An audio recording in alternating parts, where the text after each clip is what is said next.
हम लोग डेली बोलने में कुछ ऐसे सेंटेंस का यूज़ करते हैं, जैसे कि कहने में कुछ नहीं जाता, या बोलने में कुछ नहीं जाता, या बोलने में सब कुछ जाता है, या हमारा क्या जाता है ना, या फिर खाने में क्या जाता है। ठीक है, इस तरह से बहुत कुछ बोलते हैं, कहने में क्या जाता है, खाने में क्या नहीं जाता है। तो इस तरह से बहुत सारे सेंटेंस हम डेली बोलते हैं। उसको इंग्लिश में कैसे ट्रांसलेट करेंगे वो देखते हैं। फॉर एग्ज़ाम्पल, जैसे कि कहने में कुछ नहीं जाता, कुछ नहीं जाता का होता है नथिंग, कुछ नहीं का नथिंग। तो कहने में कुछ नहीं जाता, नथिंग गोज़ टू से मीन्स कहना। नथिंग गोज़ टू कुछ नहीं जाता, किसमें, कहने में, कहने का से।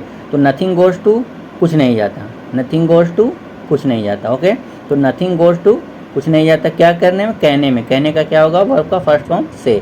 तो नथिंग गोज़ टू से, कहने में कुछ नहीं जाता। इसी तरह बोलने में कुछ नहीं जाता, नथिंग गोज़ टू स्पीक, है ना।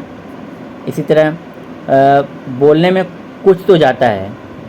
अगर आपसे ये कहे कि बोलने में कुछ तो जाता है, कुछ तो का समथिंग हो गया, तो something goes to speak. Something, अगर कुछ नहीं जाता तो नथिंग गोज़ टू स्पीक, और बोलने में कुछ तो जाता है तो कुछ तो का हो जाए, कुछ नहीं का नथिंग और कुछ तो का समथिंग। तो समथिंग गोज़ टू स्पीक, बोलने में कुछ तो जाता है। या इस तरह हम बोल सकते हैं बोलने में सब कुछ जाता है।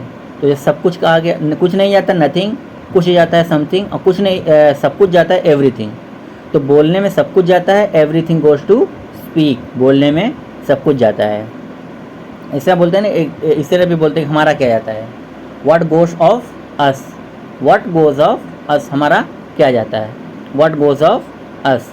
इस तरह कोई भी सेंटेंस आप बना सकते हैं, जैसे कि सोने में कुछ नहीं जाता, नथिंग गोज़ टू स्लीप, कुछ नथिंग गोज़ टू कुछ नहीं जाता, किसने, so nothing goes to sleep, है ना। खाने में कुछ नहीं जाता, नथिंग गोज़ टू ईट। तो इस तरह से बहुत सारे सेंटेंस आप इस तरह से बना सकते हैं।